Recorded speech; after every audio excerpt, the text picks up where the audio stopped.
আমরা যারা মেসে থাকি পড়াশোনার জন্য তারা খুব ভালো করেই জানি মা বাবার পাশে থাকাটা কতটুকু জরুরি। কেননা রান্নাবান্না করে পড়াশোনা করাটা আসলেই অনেক কঠিন একটা কাজ। তাই আমি বলবো যারা মা বাবার সাথে থাকে তারা কিন্তু অনেক লাকি। তাদেরকে এই সমস্ত বিষয় নিয়ে অন্তত মাথা ঘামাতে হয় না। কিন্তু আমরা যারা মেসে থাকি পরীক্ষার সময়ও আমাদের রান্না বান্না নিয়ে আলাদা একটা চিন্তা থাকে।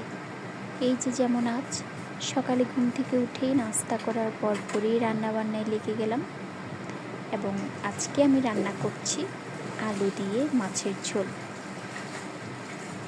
তবে এত কিছুর পরও একটাই প্রশান্তি, জীবনে কোনো কিছু পেতে গেলে অবশ্যই কষ্ট করতে হয়, কারণ কষ্টের পরেই জীবনে সুখ আসে।